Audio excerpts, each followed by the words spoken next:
హైదరాబాద్ ఉమ్మడి రాజధాని అంటూ వైసీపీ సెంటిమెంట్ రాజేస్తోందా? ఆ పార్టీ ముఖ్య నేత వైవి సుబ్బారెడ్డి లేవనెత్తిన ప్రతిపాదనకు సీనియర్ మంత్రి పెద్దిరెడ్డి వత్తాసు పలకడం వైసీపీ వ్యూహమా? ఎన్నికల వేళ రాజధానిపై విమర్శలను మళ్లించే వ్యూహంలో భాగంగానే హైదరాబాద్పై భావోద్వేగం పెంచడమే అధికార పార్టీ ఎత్తుగడ. ఇన్నాళ్ళు మూడు రాజధానుల రాగం ఆలపించిన అధికార వైసీపీ ఇప్పుడు సడన్గా ఉమ్మడి రాజధానిగా హైదరాబాద్ను మరికొన్నాళ్లు కొనసాగించాలని కోరుకోవడానికి కారణమేంటి? హైదరాబాద్లో ఏపీ ఆస్తులను తెలంగాణ ప్రభుత్వానికి అప్పగించిన జగన్ సర్కార్ మరికొద్ది రోజుల్లో ఎన్నికలు జరుగుతాయనగా ఆ పార్టీ నేతల వ్యాఖ్యలను ఎలా చూడాలి? యథాలాపమా, వ్యూహమా? హైదరాబాదే రాజధాని అన్న సెంటిమెంట్తో ఎన్నికల వ్యూహాన్ని సిద్ధం చేస్తున్నారా? రెండు రాష్ట్రాల మధ్య కృష్ణా జలాల ఇష్యూ నడుస్తున్న వేళ వైసీపీ ప్రముఖులు చేస్తున్న కామెంట్లను ఎలా చూడాలి? దీనిపై మాట్లాడడానికి ప్రముఖ విశ్లేషకులు ప్రొఫెసర్ కె నాగేశ్వర్ గారు సిద్ధంగా ఉన్నారు. నాగేశ్వర్ గారు నమస్తే సార్. నమస్తే అండి. అంటే ఇన్నాళ్ళు మూడు రాజధానులన్న అధికార వైఎస్ఆర్ కాంగ్రెస్ పార్టీ ఇప్పుడు ఉమ్మడి రాజధానిగా హైదరాబాద్ను మరికొన్నాళ్ళు కొనసాగించాలని కోరుకోవడాన్ని ఎలా అర్థం చేసుకోవాలి సార్? అంటే ఇది మరి అధికారికంగా వైఎస్ఆర్ కాంగ్రెస్ వైఖరా లేదా వైవి సుబ్బారెడ్డి ఏ కాంటెక్స్ట్ లో అన్నాడు అనేది ఒకటి చూడాలి. ఎందుకంటే ఇలాంటి స్టేట్మెంట్లు గత కొంతకాలంలో మనం ఏ పార్టీ నాయకుడు చేయలేదు, ఈవెన్ వైఎస్ఆర్ కాంగ్రెస్ పార్టీ కూడా చేయలేదు. సడన్ గా ఎన్నికల ముందు ఈ రకమైన ప్రకటన చేయడంలో ఉద్దేశం ఏంటి?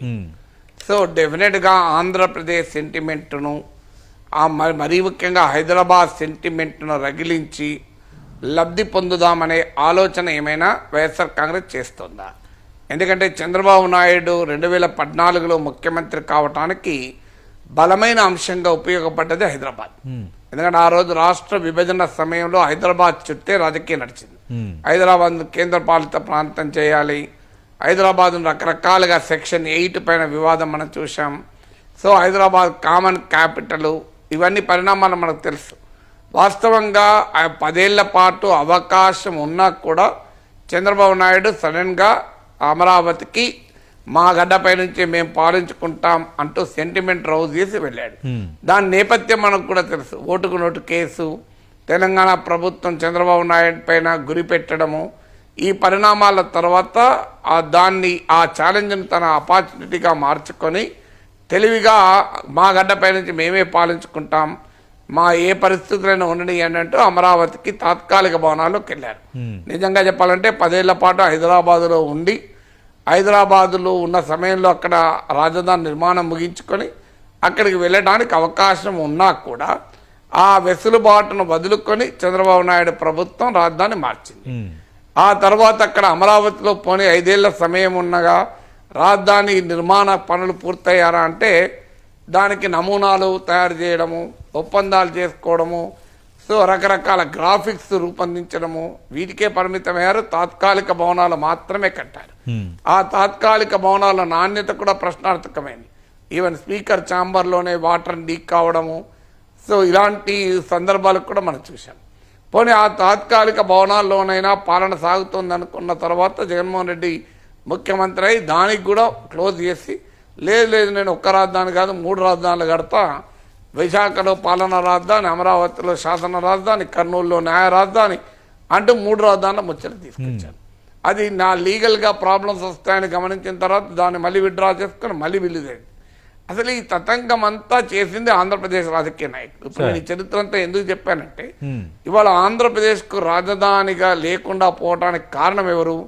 కారణం చంద్రబాబు నాయుడు, జగన్మోహన్ రెడ్డి, వీళ్ళిద్దరే. ఇంకా వేరే వాళ్ళు ఎవరు? తెలంగాణ వాళ్ళకి ఏం సంబంధం? తెలంగాణ వాళ్ళు సచివాలయం కట్టుకోవాలనుకున్నారు. కేసీఆర్ ప్రభుత్వం ఎంతసేపట్లో సచివాలయం వచ్చింది, బ్రహ్మాండమైన సచివాలయం కట్టుకున్నారు కదా. ఈ పని ఆంధ్రప్రదేశ్లో ఎందుకు చేయలేకపోయారు?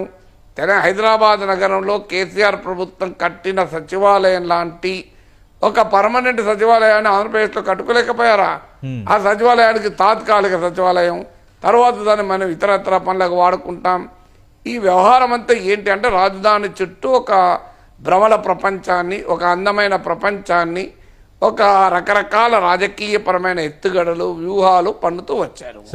సో 5 ఏళ్ల కన్నా ఎక్కువ అధికారం ఉండదని తెలిసి కూడా 5 ఏళ్లలో చంద్రబాబు నాయుడు ఎందుకు రాజధానికి సంబంధించిన ఒక్క శాశ్వత భవనం పూర్తి చేయలేకపోయాడు? అసాధ్యం 5 ఏళ్లలో శాశ్వత భవనాలు పూర్తి చేయడం. అందుకే తెలంగాణ సచివాలయం ఉదాహరణ చెప్పేది. సో జగన్మోహన్ రెడ్డి అయినా ఉన్న భవనాలు తాత్కాలిక భవనాల్లోనైనా తన రాజధానిని శాశ్వతం చేసుకోవచ్చు. భవనాలు తాత్కాలికం తప్ప రాజధాని శాశ్వతమే చేసుకోవచ్చు కదా. కానీ ఆయన తన రాజకీయ వ్యూహంలో భాగంగా అమరావతి అంటే అది చంద్రబాబు నాయుడు బెనిఫిట్ అవుతుంది, బాగా కడితే చంద్రబాబు నాయుడు అంతా కట్టారా అంటారు, కట్టినా కూడా చంద్రబాబు నాయుడు విజన్ కదా అంటారు, కట్టకపోతే చంద్రబాబు నాయుడు ఉంటే కట్టేవాడు కదా అంటారు. ఈ పంచాయతీ నాకెందుకని ఆయన అమరావతిని వదిలేశాడు. సో అమరావతిని వదిలేసి ఆయన చంద్రబాబు నాయుడు ఇన్సైడర్ ట్రేడింగ్ చేశాడు, ఒకే సామాజిక వర్గం వాళ్ళు ఉపయోగించుకున్నారని నానా రకాల వాద ప్రతివాదాలు జరిగి విశాఖకి వెళ్ళారు. విశాఖలోనైనా ఉగాదికి విశాఖలో మొదలు పెడతాం, సెప్టెంబర్లో మొదలు పెడతాం, దసరాకు మొదలు పెడతామని అనేక రకాల స్టేట్మెంట్లు ఇచ్చారు. మరి ఆ స్టేట్మెంట్ ఇచ్చేటప్పుడు న్యాయపరమైన చిక్కులు గుర్తులేదా? మరి ఎందుకు ఇచ్చారు? ఈ న్యాయపరమైన చిక్కులు ఉన్నాయని తెలిసి కూడా విశాఖకు ఉగాదిలో నుంచి విశాఖ, మే నుంచి విశాఖలో, సెప్టెంబర్ నుంచి విశాఖ, దసరా నుంచి విశాఖ అన్నారు. అయిపోయి ఎన్నికలు వచ్చేసాయి. ఇప్పుడు జగన్మోహన్ రెడ్డిని అనివార్యంగా ప్రజలు నిలదీస్తారు. ఉన్న అమరావతి లేకుండా చేశావు, పోనీ విశాఖను రాజధాని చేసామంటే అది లేదు. 5 ఏళ్ళు పట్టింది కదా, విశాఖనైనా రాజధాని చేసుకోలేకపోయారు కదా. సో అమరావతి రాజధాని కాలేదు, విశాఖను రాజధాని చేసుకోలేదు, ఎటు కాకుండా గందరగోళంలో పడేసావు కదా అన్న విమర్శ వస్తుంది కనుక ఆ విమర్శ నుంచి బయటపడడానికి బహుశా ఒక ఎత్తుగడగా ఈ మాట అంటున్నాడేమో. అంటే నాగేశ్వర్ గారు, వైవి సుబ్బారెడ్డి వైఎస్ఆర్ కాంగ్రెస్ పార్టీకి ప్రధాన కార్యదర్శిగా ఉన్నారు, అలాగే ఉత్తరాంధ్ర జిల్లాలకు సమన్వయకర్తగా ఉన్నారు, రేపో మాపో రాజ్యసభ సభ్యుడు కాబోతున్నారు. అంతకు మించి వైఎస్ఆర్ కాంగ్రెస్ పార్టీలో అత్యంత కీలక నేత, చెప్పుకోదగ్గ ఒక 3-4 నేతల్లో అత్యంత కీలక నేత. అలాంటి నేత చేసిన వ్యాఖ్యలు యథాలాపం అని మనం కొట్టుపారేయవచ్చా? లేదంటే వైఎస్ఆర్ కాంగ్రెస్ పార్టీ స్ట్రాటజీలో భాగంగా వైవి సుబ్బారెడ్డి చేత చెప్పించి ఉండొచ్చా?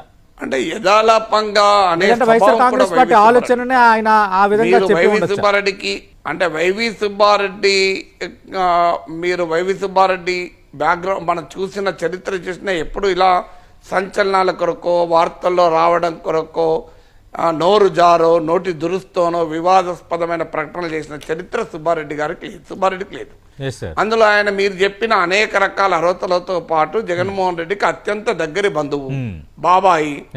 అందువల్ల జగన్మోహన్ రెడ్డికి దగ్గర ఎక్కడో కానీ చర్చకు రాకుండా వైవి సుబ్బారెడ్డి తనంతట తానుగా ఆ మాట అని ఉంటాడా? ఉంటే సజ్జల రామకృష్ణారెడ్డి ఇప్పటికే మీడియా ముందుకు వచ్చి అది వైవి సుబ్బారెడ్డి వ్యక్తిగత అభిప్రాయం, వైఎస్ఆర్ కాంగ్రెస్ కు దాంతో సంబంధం లేదు అని స్టేట్మెంట్ ఇవ్వాల్సి ఉండే కదా, ఎందుకు ఇవ్వలేదు? అంటే చాలా క్లియర్గా వైవి సుబ్బారెడ్డి ద్వారా ఒక మాట అనిపించి దాని పొలిటికల్ రియాక్షన్ ఎలా ఉంటది అని చూసే ఆలోచన కూడా ఉండొచ్చు. రాజకీయాల్లో టెస్టింగ్ వాటర్స్ అంటారు. జగన్మోహన్ రెడ్డి ఆ వ్యాఖ్య చేస్తే వెనక్కిపోయడానికి స్కోప్ ఉండదు.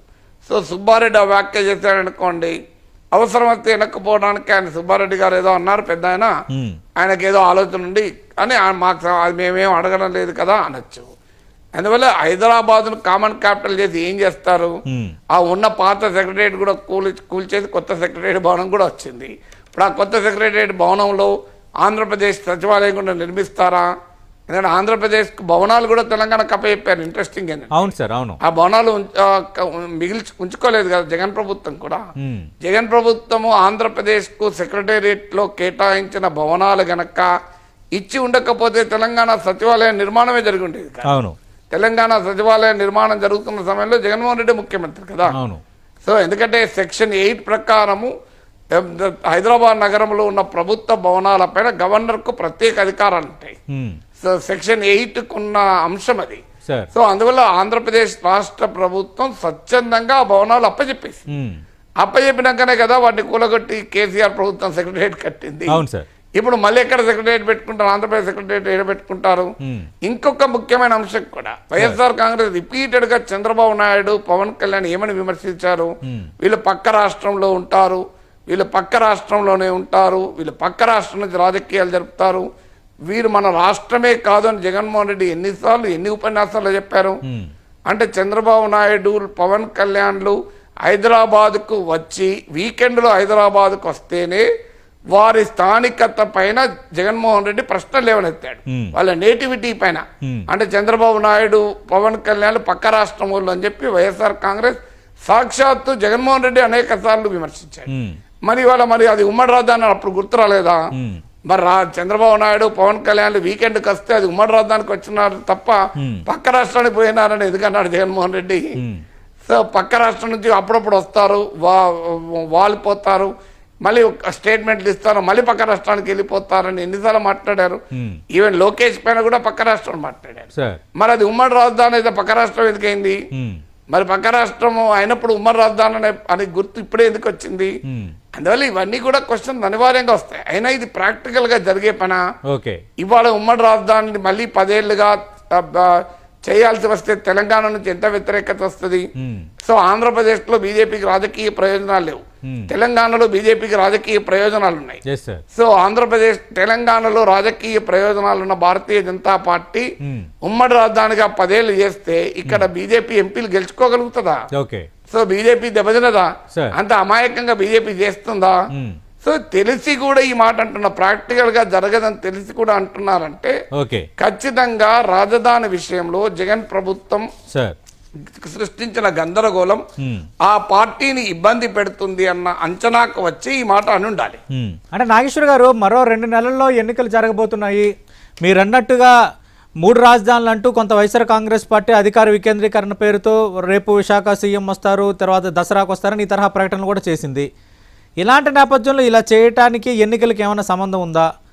2 అద్దంకి దయాకర్ లాంటి నేతల వ్యాఖ్యలు వైసీపీ బీఆర్ఎస్ కూడబలుక్కొని చేస్తున్న రాజకీయం అంటూ ఆరోపణలు చేస్తున్నారు. అలాంటి కోణాన్ని కూడా మనం ఏమైనా అంచనా వేయొచ్చా? అంటే ఒకటి, ఇప్పుడు వైఎస్ఆర్ కాంగ్రెస్కి అర్థమవుతుంది ఏంటంటే విశాఖను పాలనా రాజధాని చేయడం ద్వారా ఉత్తరాంధ్రలో వైఎస్ఆర్ కాంగ్రెస్కి ఏ రకమైన ఎన్నికల ప్రయోజనం కలగడం లేదు. వివిధ సర్వేల్లో కూడా ఇదే విషయాన్ని తెలియజేస్తోంది. వైఎస్ఆర్ కాంగ్రెస్ పార్టీ 2019లో గెలిచిన సీట్ల కన్నా ఇంప్రూవ్ చేసుకునే అవకాశమే లేదు. ఏమైనా ఉంటే తగ్గుతుంది. మీరు చూస్తుండండి, ఎంత తగ్గుతుంది అనేది నేను ఊహాగానాలు ఎన్నికల ముందు చేయకూడదు, కానీ డెఫినెట్ గా అదనంగా పెరిగే అవకాశం అయితే లేదు.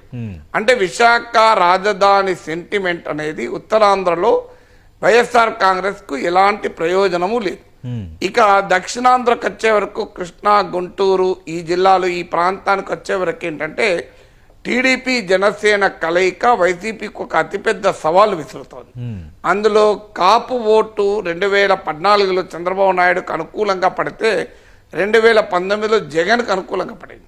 అందువల్ల ఇప్పుడు టీడీపీ జనసేన పొత్తుతో కాపు ఓటు కూడా షిఫ్ట్ అయ్యే వాతావరణం కనబడుతోంది.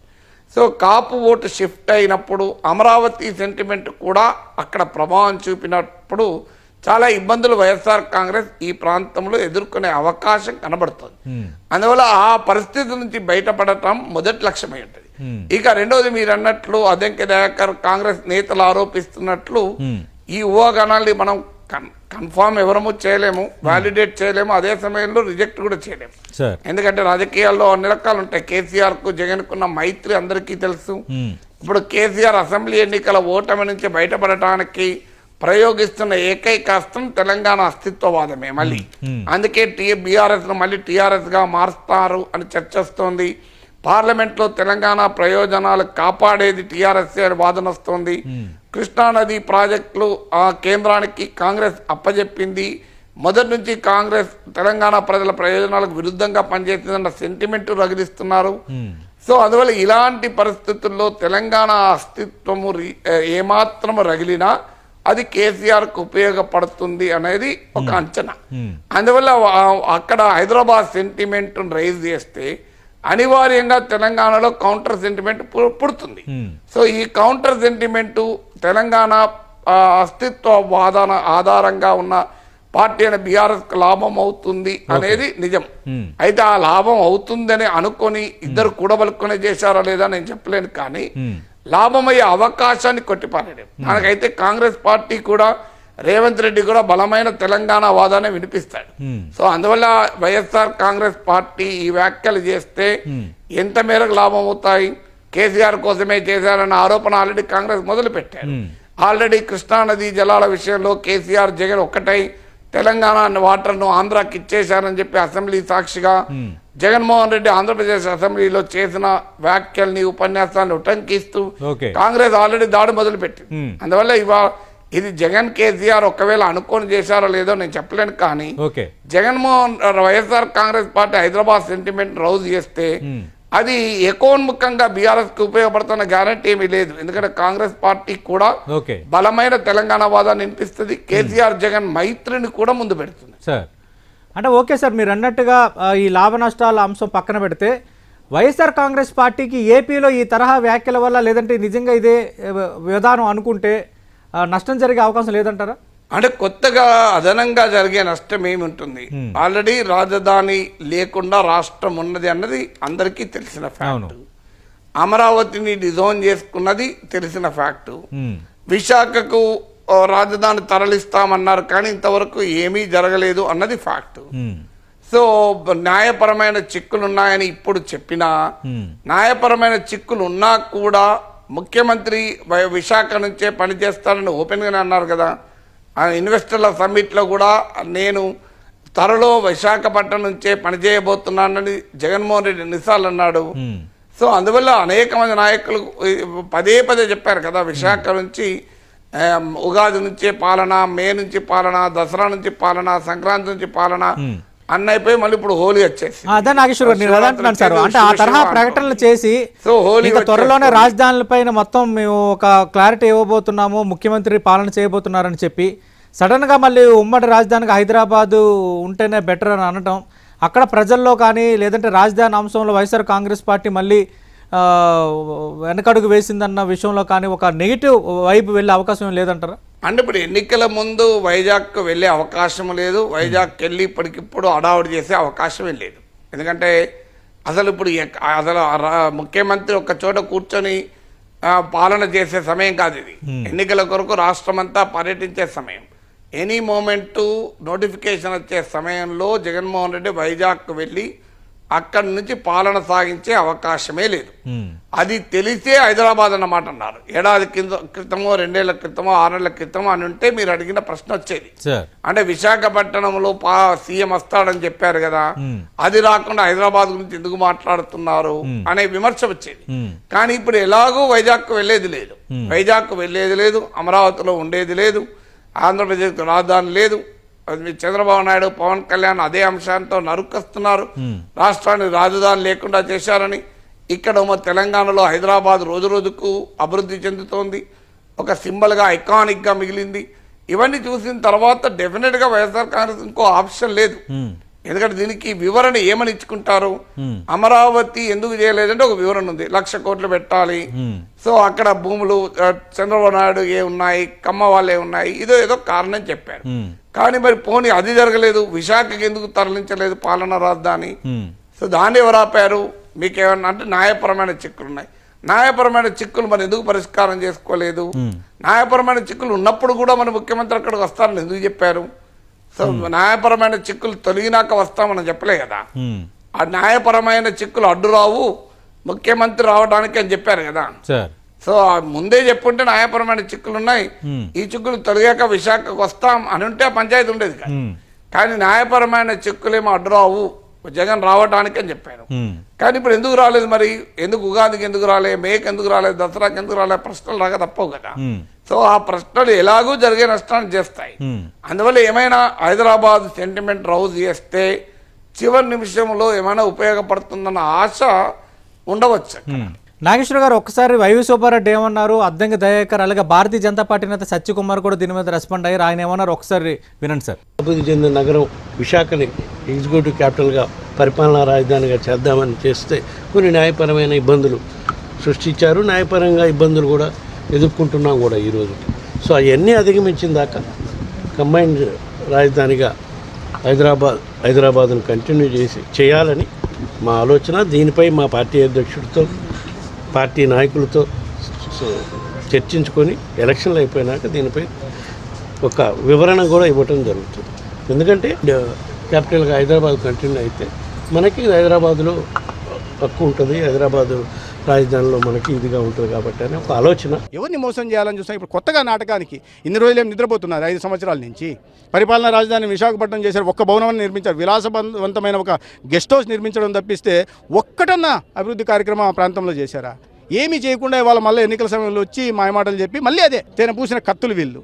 తర్వాత అయిపోయిందంటే ఒకవేళ నమ్మి పొరపాటున ప్రజలు ఎక్కడన్నా మోసపోతే మళ్ళీ తడిగుడ్డ పెట్టి గొంతుకు వస్తారు. కొత్తగా రాజధానిని హైదరాబాద్లో కొనసాగించాలని సుబ్బారెడ్డి గారు అనడం వెనుక కారణం ఏంటంటే మళ్ళీ సెంటిమెంట్ రగిల్చాలనే ఒక వ్యూహమే దీంట్లో ఉన్నది తప్పితే మనకు వేరే కనబడదు.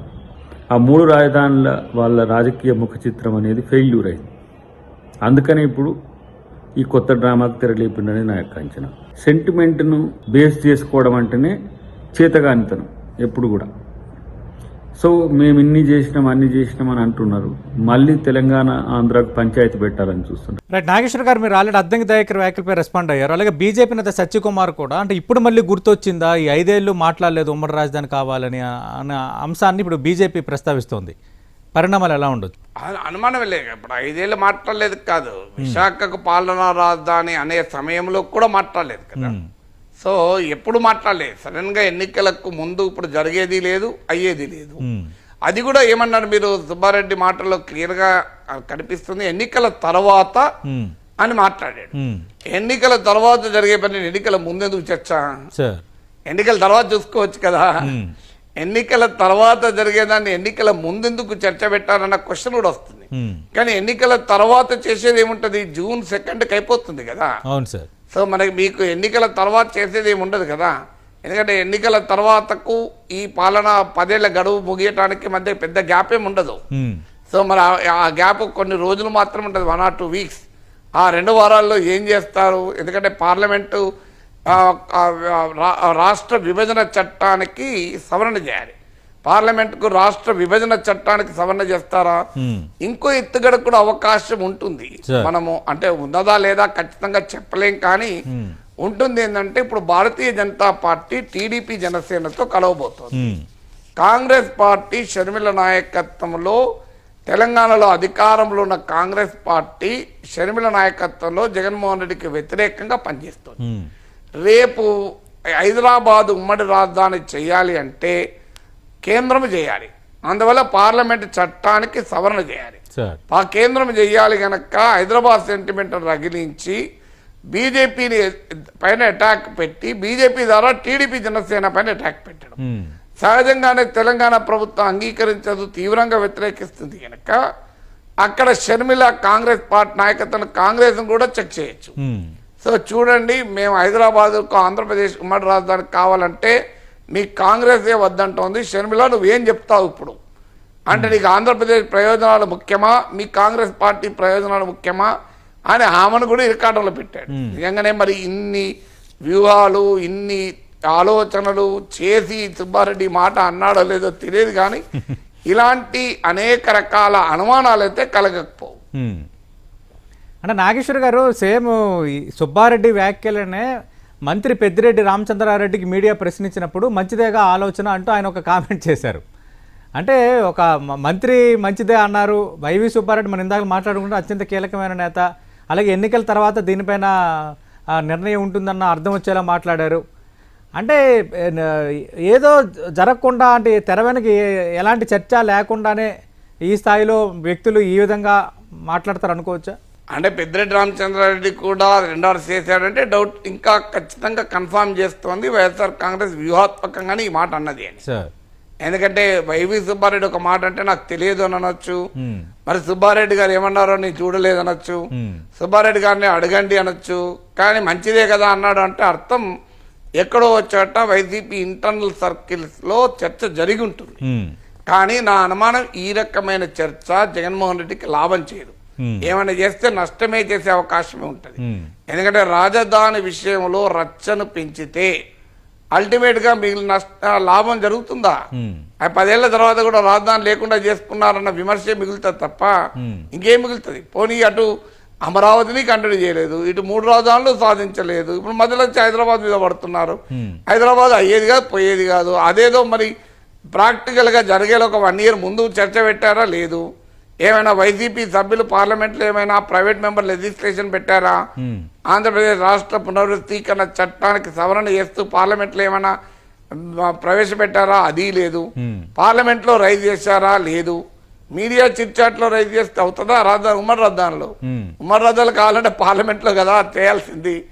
ఎందుకంటే ఆర్టికల్ 3 ప్రకారము రాష్ట్రాలకు విభజన అనేది పూర్తిగా పార్లమెంట్ పరిధిలో ఉండే అంశం. అది తెలంగాణ సంబంధం లేదు, ఆంధ్రప్రదేశ్ సంబంధం లేదు. అందువల్ల ఇది అనవసరపు వివాదము. ఆంధ్రప్రదేశ్ తెలంగాణ ప్రజల మధ్య అగాధాన్ని సృష్టించడానికి ఉపయోగపడుతుంది. రాజకీయ పార్టీలు ప్రజల ఎమోషన్స్తో ఆడుకోవడానికి ఉపయోగపడుతుంది. మనం తెలంగాణ ఉద్యమ సమయంలో చూసాం ఈ పార్టీలని ఏ రకంగా కప్పదాటు వైఖరి, 2 గుర్రాల పైన స్వారీ, ఇక్కడోడు ఇక్కడ అక్కడ మాట్లాడిన వ్యవహారం చూడలేదా? సార్, ప్రస్తుతం తెలంగాణలో ఈ కృష్ణా జలాల ఇష్యూ మీద చర్చ జరుగుతోంది. మధ్యలో జగన్ ఎపిసోడ్ను కూడా కాంగ్రెస్ పార్టీ తెర ముందుకు తెచ్చింది. లాలూచి పడ్డారు. తెలంగాణ రాష్ట్ర ప్రయోజనాలు అటు ఉమ్మడి ఆంధ్రప్రదేశ్లో కంటే రాష్ట్రం విడిపోయిన తర్వాత ఇంకా ఎక్కువగా ప్రయోజనాలకు విఘాతం కలిగించేలా బీఆర్ఎస్ ప్రయత్నం చేసింది, బీఆర్ఎస్ వ్యవహరించిందంటూ కాంగ్రెస్ ఒక రకంగా ఏ స్థాయిలో దుమ్మెత్తిపోస్తుందో మనం చూసాం. అంటే ఈరోజు ఈ వైవి సుబ్బారెడ్డి చేసిన వ్యాఖ్యలకి కృష్ణా జలాల ఇష్యూ ఇక్కడ కాంగ్రెస్ బీఆర్ఎస్ మధ్య నడుస్తుండడం, జగన్మోహన్ రెడ్డి ప్రస్తావన తేవడం, వీటన్నిటికీ ఏమైనా లింక్ ఉండొచ్చా? అంటే లింక్ ఉందో లేదో చెప్పలేం, కానీ ఇది జరుగుతుంది అన్నది అయితే సుబ్బారెడ్డి గారు తెలిసి ఉంటుంది కదా. సుబ్బారెడ్డి తెలిసి ఉండదు, తెలియకుండా జరగదు కదా. ఇప్పుడు వైఎస్ఆర్ కాంగ్రెస్ లో అంత సీనియర్ నాయకుడికి తెలంగాణలో ఏం జరుగుతుంది, ప్రస్తుత సందర్భం ఏంటి, కాంటెక్స్ట్ ఏంటి, ఏం డిస్కషన్ జరుగుతుంది అన్న అవగాహన ఉంటుంది కదా. అవును సార్. మరి ఆ సమయంలో ఇలా మాట్లాడితే కొత్త వివాదం దారితీస్తుంది. ఆల్రెడీ కేసీఆర్ జగన్ మైత్రి పైన వివాదం అవుతోంది. జగన్మోహన్ రెడ్డితో కేసీఆర్ కున్న స్నేహాన్ని ఆయుధంగా చేసుకుని కాంగ్రెస్ అటాక్ చేస్తోంది. ఇవన్నీ కూడా తెలంగాణ పత్రికలు, తెలుగు పత్రికలు లేని ప్రతి ఒక్కరికి తెలుసు కదా. సో అందువల్ల ఈ పరిణామాలు తెలిసినప్పుడు ఒక సీరియస్ పొలిటికల్ స్టేట్మెంట్ను ఏదో యథాలాపంగా కాంటెక్స్ట్ ఆలోచించకుండా అంటాడా అనే క్వశ్చన్ మాత్రం మిగిలిపోయి ఉంటుంది కదా. అందువల్ల ఇది ఖచ్చితంగా కేసీఆర్ లాభమో నష్టమో ఏదో ఒకటైతే జరుగుతుంది కదా, జరగకుండా ఉండదు కదా. ఎందుకంటే జగన్మోహన్ రెడ్డి కేసీఆర్ కున్న మైత్రి అందరికీ తెలిసిందే కదా. So that is a known fact కదా. ఇక్కడ కేసీఆర్ కాంగ్రెస్ కు ప్రత్యర్థిగా ఉంది, అక్కడ కాంగ్రెస్ పార్టీ జగన్ కు ప్రత్యర్థిగా ఉంది. సో అందువల్ల క్లియర్ గా జగన్ వ్యతిరేక శిబిరంలో ఆంధ్రప్రదేశ్ కాంగ్రెస్ ఉంది, కేసీఆర్ వ్యతిరేక శిబిరంలో తెలంగాణ కాంగ్రెస్ ఉంది. శత్రువు మిత్రుడు అన్న సామెత కూడా ఉంది. సో 5 ఏళ్లుగా మనకు జగన్మోహన్ రెడ్డికి కేసీఆర్ కు మధ్య ఉన్న బానుహోమి తెలుసు. సో రేవంత్ రెడ్డి ముఖ్యమంత్రి అయ్యాక కూడా మర్యాదపూర్వకంగా కూడా విషయం లేదు. జగన్మోహన్ రెడ్డి పక్క రాష్ట్ర ముఖ్యమంత్రి అని రేవంత్ రెడ్డి బహిరంగంగా టీవీ ఇంటర్వ్యూలో చెప్పాడు. కానీ కేసీఆర్ గాయం తగిలితే వెళ్ళి పరామర్శించాడు. అంటే కేసీఆర్ ను పరామర్శించిన జగన్ మర్యాదపూర్వకంగా రేవంత్ విషయం లేదు అంటే రాజకీయ పరమైన స్నేహాలు అందరికీ తెలుసు కదా. సో అందువల్ల ఇవన్నీ కూడా చర్చకు రాకుండా ఉంటాయా? అందువల్ల సుబ్బారెడ్డి ఈ స్టేట్మెంట్ ఇచ్చే ముందు ఈ రకమైన చర్చలు జరుగుతాయి, ఈ రకమైన రాజకీయ పరమైన ఇంటర్ప్రిటేషన్ ఉంటుంది అన్న అంచనాకైతే ఉండి ఉంటాడు కదా. రైట్, థ్యాంక్ యూ నాగేశ్వర్ గారు. ఉమ్మడి రాజధానికి హైదరాబాద్ను కొనసాగించాలన్న వైసీపీ సీనియర్ నేత వైవి సుబ్బారెడ్డి చేసిన వ్యాఖ్యలు యథాలాపంగా చేసినవి కాదు. ఖచ్చితంగా వైఎస్ఆర్ కాంగ్రెస్ పార్టీలు ఏదో ఒక మూల ఏదో ఈ చర్చ వచ్చి ఉంటుంది, లేదంటే మంత్రి పెద్దిరెడ్డి రామచంద్రారెడ్డి కూడా దీన్ని ఎండార్స్ చేయరన్న అంశాన్ని ప్రొఫెసర్ నాగేశ్వర్ గారు ప్రస్తావిస్తున్నారు. ఖచ్చితంగా ఎన్నికల వేళ చేసిన ఈ వ్యాఖ్యల వెనక రాజకీయం ఉండకుండా ఉండదు. అయితే దీనివల్ల ఎవరికి లాభం ఎవరికి నష్టం అనే అంశాలకు సంబంధించి ఖచ్చితంగా ఇంపాక్ట్స్ ఉండాల్సిన రీతిలో ఉంటాయంటున్నారు.